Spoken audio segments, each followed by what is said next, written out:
Assalamualaikum warahmatullahi wabarakatuh dan selamat sejahtera. Baiklah, untuk kali ini kita akan sambung dalam perbincangan kita mengenai agama ataupun nilai agama dan kepercayaan di dalam tamadun Cina. Okey, sebelum ni kita telah membincangkan nilai agama dan kepercayaan yang terdapat dalam agama Islam, dalam agama Buddha, dalam agama Hindu, dalam agama Sikh, dalam agama Kristian. Dan untuk kali ini saya akan bincangkan mengenai nilai agama dan kepercayaan yang terdapat dalam agama yang wujud dalam tamadun Cina. Okey, secara umumnya agama yang wujud pada semasa dalam tamadun Cina, dia ada dua fahaman ataupun agama yang terbesar.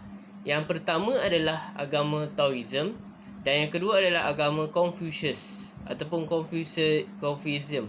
Okey.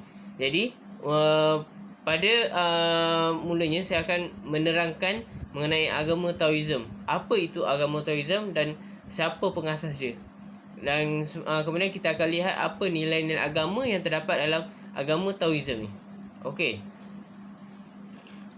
Taoism ni ialah satu kepercayaan falsafah berdasarkan Tao Te Ching yang diasaskan oleh Laozi dan Zhuangzi. Laozi ni dia adalah seorang ahli falsafah ataupun ahli sarjana yang lahir pada tahun 570 sebelum Masihi dan meninggal dunia pada 470 sebelum Masihi. Maksudnya tempoh masa Laozi ni hidup, beliau hidup dalam keadaan situasi politik di negara China ataupun sebelum tu dia tak dikenali sebagai negara China. Dekat kawasan tu dia dikenali sebagai masa zaman tu adalah dinasti Zhao. Okey, jadi pada masa era kehidupan dia ni telah berlakunya satu era yang dikenali sebagai zaman negeri-negeri berperang. Okey, jadi maksud zaman negeri-negeri berperang ni, negeri-negeri kecil dalam dinasti Zhao dicuba untuk membebaskan diri dan dia saling berperang antara satu sama lain. Okey, jadi disebabkan oleh pada era yang penuh dengan konflik ni, wujudlah pelbagai perjuangan antara pelbagai kelas dan lapisan masyarakat. Okey, jadi Laozi ni pada asalnya dia adalah dipercayai dilahirkan di wilayah Loyang. Okey, ataupun pada masa zaman tu dia dilahirkan dekat satu negara ataupun negeri yang dikenali sebagai dinasti Dongzhuo. Okey, jadi Laozi ni pada asalnya dia pernah dilantik sebagai penjaga kitab bagi negara dinasti Dongzhuo. Okey, disebabkan oleh beliau ni menjadi penjaga kitab dalam dinasti Dongzhuo ni, jadi dia telah mempunyai manfaat ataupun peluang yang banyak dalam menghadam ataupun membaca buku-buku yang terdapat dalam perpustakaan negara bagi Dongzhuo ni. Okey, jadi disebabkan pada era tu berlakunya peperangan antara negeri-negeri di kawasan tanah besar China masa tu. Jadi negeri ataupun dinasti Dongzhuo ni dia jatuh. Okey, kejatuhan dinasti Dongzhuo ni dia telah menyebabkan Laozi ni dia meninggalkan bandar. Maksudnya dia meletak jawatan sebagai penjaga kitab bagi negara Dongzhuo dan kemudian dia pun pergi ke kawasan luar bandar. Kawasan luar bandar ni dia banyak pendapat yang tidak mengetahui di mana arah yang beliau ni pergi. Okey, jadi semasa beliau tiba di satu kawasan lebih kurang macam kawasan perbatasan yang dikenali sebagai kawasan kastam Hanggu. Okey, seorang pegawai kastam yang menjaga kawasan kastam Hanggu ni, Yizing, dia telah meminta untuk Laozi dia meninggalkan sepatah dua kata. Maksudnya dia minta kepada Laozi ni memberi kata-kata nasihat. Jadi Laozi pun dia bersetuju dan beliau telah menulis Dao De Jing yang mengandungi 5,000 patah perkataan ataupun 5,000 perkataan untuk pegawai itu. Okey, selepas pada tu Lauzi dia pergi ke mana? Dia pergi ke tempat yang sunyi dan dia tidak diketahui kat mana dia pergi. Okey. Jadi ajaran ataupun penulisan yang telah ditulis ataupun dikarang oleh Lauzi ni, itulah yang mencetuskan sebagai ajaran Taoism. Okay. Jadi kamu mesti tanya apa itu yang dimaksudkan dengan Taoism. Taoism ni dia bererti jalan. Jadi dia terdapat dua pemahaman berbeza tentang Taoism, iaitu ianya sebagai cara hidup yang harmoni dengan alam semesta dan ianya sebagai agama berasaskan ritual dan kerohanian. Okey, secara umumnya masyarakat Cina ni dia mempunyai satu sistem kepercayaan dan pandangan semesta yang tersendiri. Maksudnya kat sini masyarakat Cina ni dia kalau masyarakat Cina yang asal dia ni mereka ni dia sebenarnya masyarakat Cina ni dia banyak kepercayaan dia, dan mereka ni biasanya dia menyembah roh nenek moyang dan juga Tian. Tian ni dalam masyarakat Cina dia merujuk kepada langit. Langit ni maksudnya dia merujuk pada dalam bahasa mudahnya adalah Tuhan. Okey, jadi di samping kepercayaan selain pada tu, masyarakat Cina juga dia telah memuja binatang, dia juga puja tanaman dan alam semula jadi. Okey, benda ni memang telah wujud sejak daripada zaman silam dalam masyarakat Cina. Okey, jadi masyarakat Cina juga dia mementingkan aspek kepercayaan yang boleh memberikan kesejahteraan, kemakmuran, kebahagiaan dan kekayaan. Okey, kebanyakan daripada mereka ni cenderung kepada konsep kebaikan dari segi moral dan akhlak manusia. Jadi maksudnya kat sini tumpuan mereka ni dia lebih masyarakat Cina dia lebih mengenai diri manusia sendiri dalam kepercayaan mereka berbanding dengan konsep ketuhanan. Jadi maksudnya kalau kita lihat dalam masyarakat Cina ni, mereka lebih menumpukan dia punya agama dia lebih tumpukan kepada hubungan antara manusia, dan dia tidak banyak membincangkan mengenai konsep ketuhanan dalam masyarakat mereka. Okey, lepas tu dalam masyarakat Cina ni, mereka ni juga dia mempercayai bahawa langit ataupun Tian sebagai satu makhluk yang unggul yang menguasai nasib seseorang. Ianya telah membawa kepada maksud prinsip tertinggi dalam alam semesta dalam konteks agama Confucius. Okey, maksudnya dalam masyarakat Cina ni walaupun mereka ni banyak puja orang kata dia banyak puja banyak puja nenek moyang, banyak puja binatang, banyak puja pokok alam sekitar semua, tapi mereka ni dalam masa yang sama dia percaya bahawa langit ni sebagai satu makhluk yang unggul yang menguasai nasib seseorang. Maksudnya dalam konsep mereka ni ada konsep dia percaya bahawa terdapat Tuhan yang tertinggi ataupun dikenali sebagai Tian. Okey, jadi okey, di samping itu dalam ajaran seperti agama Buddha, Taoism dan Confucius, mereka juga menekankan mengenai aspek etika dan moral. Okey, jadi untuk Taoism ni ataupun ajaran Laozi ni, dia kalau kita boleh lihat dia terkenal dengan simbol yin dan yang. Okey, apa itu yin dan yang? Dia adalah satu simbol yin dan yang ni dia anggap sebagai satu simbol yang mana kuasa dia saling berlawanan antara satu sama lain. Maksud berlawanan, contohnya macam hitam lawan dia putih, siang lawan dia malam, lelaki lawan dia perempuan. Maksudnya dia setiap benda tu dia ada berpasang-pasangan. Pasangan dia tu dia mesti berbeza dengan pasangan dia. Okey, jadi konsep yin dan yang ni dia telah mempengaruhi pemikiran bagi masyarakat Cina. Kedua-dua tersebut penting untuk mencapai keseimbangan di antara langit dan bumi. Maksudnya yin dan yang ni dia penting untuk mencapai keseimbangan bagi langit dan bumi. Maksudnya kalau ada orang baik, ada orang jahat. Kalau contohlah, kalau dunia ni semua orang baik, jadi mereka menganggap bahawa benda ni tak sempurna. Sebab sama lah juga macam semua dunia ni ada orang jahat. Jadi benda tu macam tak sempurna.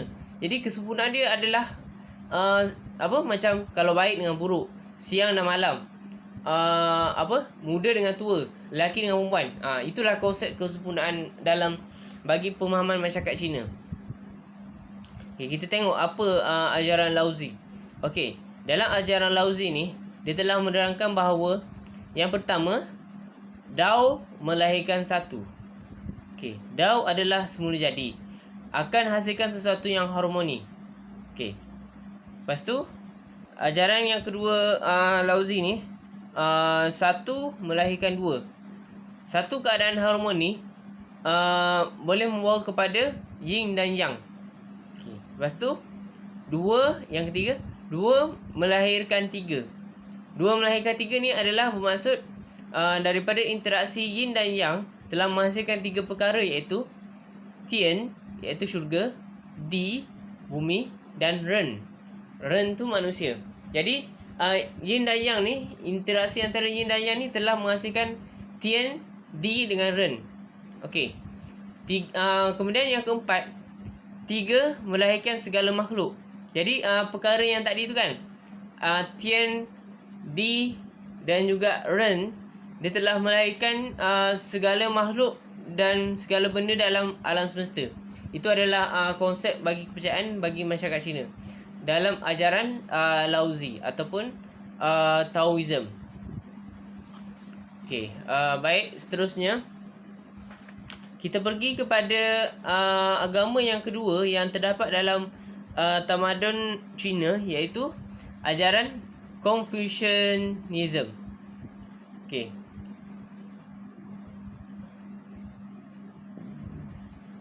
Okey. Ajaran Confucius ni, dia telah diasaskan di China pada sekitar 2500 tahun lepas oleh seorang guru falsafah. Okey. Kalau macam tadi, Taoism dia diasaskan oleh seorang falsafah yang bernama Laozi. Okey, bagi ajaran Confucius ni, dia telah diasaskan oleh Confucius ataupun Kun sang guru. Okey. Kung Fu ni, dia telah dilahirkan pada 551 sebelum Masihi dan meninggal sekitar tahun 479 sebelum Masihi.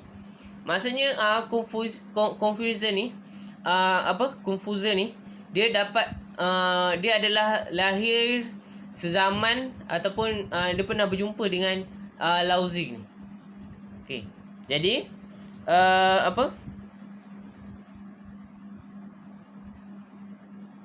Okey.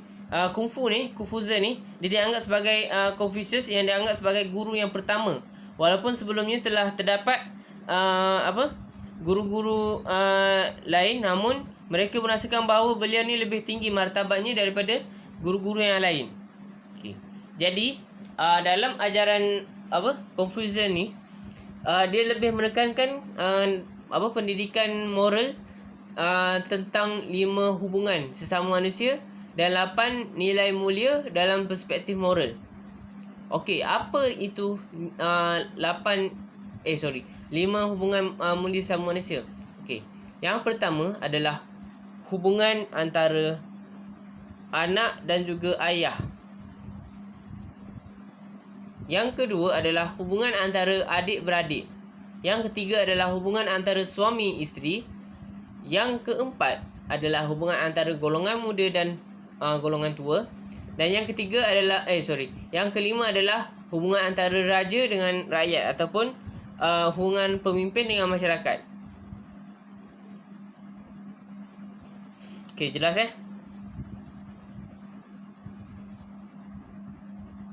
Okey, kita tengok satu persatu. Apa yang dikatakan dengan hubungan-hubungan tadi? Okey, pertama adalah mengenai hubungan ayah dan juga anak. Okey, menurut Confucius, dalam hubungan ini, seorang ayah dia patut memberi kasih sayang kepada anak, dan dalam masa yang sama, anak ni dia perlu sopan dan mematuhi arahan daripada ayah tersebut.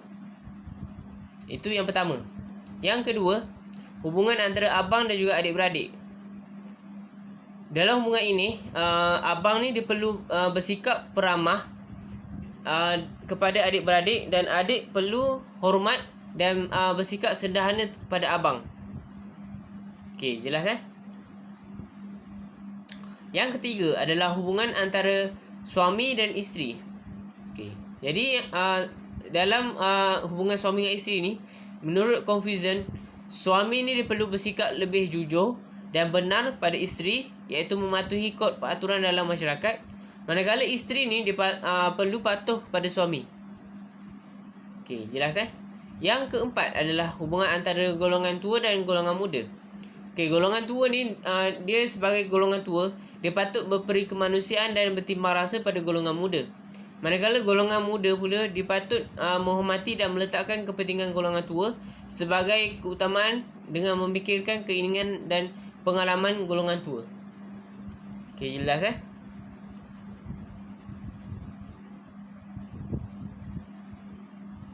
Yang kelima, hubungan antara raja dengan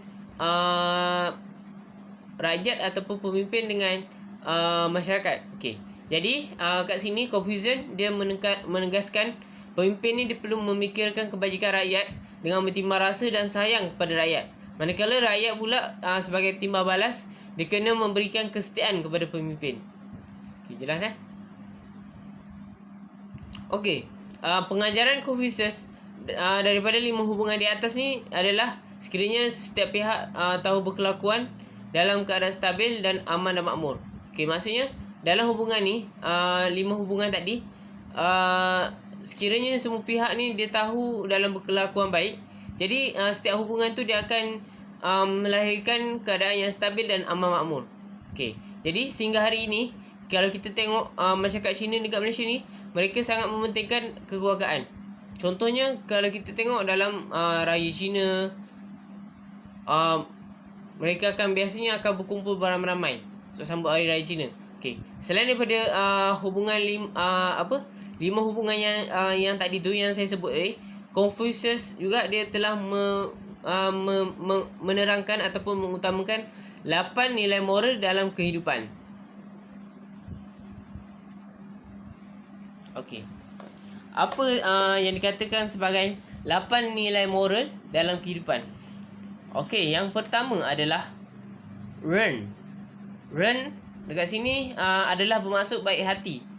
Okey, apa yang dikatakan baik hati kat sini ialah sikap menyayangi semua orang, kemanusiaan, kebajikan, kerelaan dan murah hati terhadap semua orang. Itu yang pertama. Yang kedua adalah Shu. Shu kat sini adalah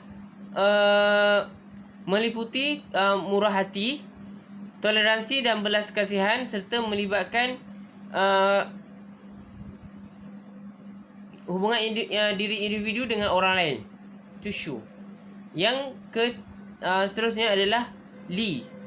Li adalah meliputi nilai sopan, santun, budi bahasa dan adat dalam istiadat atau upacara, peraturan dan tingkah laku seseorang. Okey, yang seterusnya adalah Cheng. Cheng di sini adalah maksud kesedaran dalam melakukan sesuatu yang baik untuk diri sendiri dan juga orang lain. Okey, itu adalah Cheng.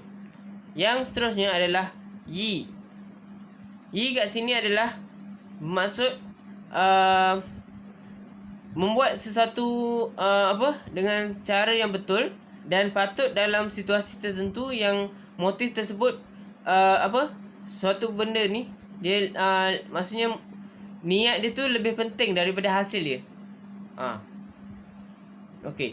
Yang seterusnya Ming. Ming ni dia bermaksud adalah individu ni dia patut melakukan suatu tugas ni dengan sedaya upaya dengan tidak menghiraukan hasil kerana manusia tidak mampu untuk mengelak daripada kehadiran mandat ketuhanan. Maksudnya setiap manusia ni dia kena berusaha sehabis mungkin. Jadi kalau sekiranya usaha tadi tu dia tidak orang kata mungkin tak seperti yang diharapkan disebabkan oleh ketentuan dari Tuhan. Jadi benda tu dia jadi tak kisah. Okey, jadi yang seterusnya adalah Ziao. Ziao adalah bermaksud ketaatan kepada ibu bapa dengan menyanjung serta secara ikhlas mengambil berat emosi dan jiwa mereka. Dan yang terakhir adalah Z. Z adalah bermaksud ketulusan dan ketegahan dalam tingkah laku.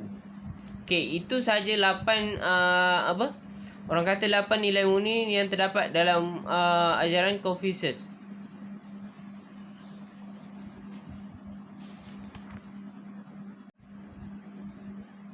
Okey. Seterusnya yang terakhir dalam bab nilai-nilai agama dan kepercayaan adalah kita akan melihat mengenai kepercayaan animisme. Okey, apa yang dimaksudkan dengan animisme? Animisme ni dia maksudnya adalah dipercaya kepada makhluk halus ataupun roh oleh masyarakat orang asli yang disifatkan sebagai aborigin, iaitu ahli-ahli masyarakat yang mundur, tidak membangun dan primitif. Okey, jadi maksudnya animisme ni dia lebih percaya mengenai roh, makhluk halus, semangat dan lain-lain. Okey. Mereka ni percaya bahawa alam ni dia mempunyai pelbagai kuasa yang menunggu atau mendiami di gunung, di bukit, di busut, di sungai, di laut, di pokok dan tanaman. Okey. Kita tengok. Okey. Dalam buku modul ni, okey, kita tengok kebanyakan suku Negrito ni dia percaya bahawa segala benda mempunyai kuasa. Dunia didiami pelbagai jenis dewa dan makhluk berkuasa. Terdapat beberapa dewa yang menurunkan hujan, membesarkan tumbuh-tumbuhan, menurunkan taufan dan sebagainya. Itu bagi kepercayaan dalam suku Negrito. Okey, yang seterusnya adalah suku Senoi. Suku Senoi ni dia mempunyai 4 dewa utama, iaitu Engku, Karai, Helok dan Hiwong. Pantalarang mereka mempengaruhi sebagian besar kehidupan mereka kerana mereka ni tinggal dalam hutan. Itu adalah bagi suku Senoi. Okey, lepas tu dalam suku Melayu asli, masyarakat Melayu ni dia memuja padi supaya mereka ni dapat hasil pertanian yang lumayan. Aktiviti pemujaan ni dilakukan melalui menggunakan khidmat orang tengah yang mempunyai keahlian dalam ilmu pawang, ilmu gaib, seperti dukun, bomoh dan juga pawang. Jadi aktiviti ini disertai dengan pelbagai upacara. Namun pada bagaimanapun, selepas kehadiran Islam, segala kepercayaan ni dia perlahan-lahan hilang ataupun diubah suai. Contohnya macam kalau semangat dan roh ni biasanya dia dikaitkan dengan kehadiran iblis ataupun syaitan ataupun jin. Sekian sahaja bagi untuk bab 4 mengenai nilai-nilai agama dan kepercayaan. Saya harap anda semua dapat memahami apa yang telah saya sampaikan ini. Saya sudahi dengan sekian, terima kasih.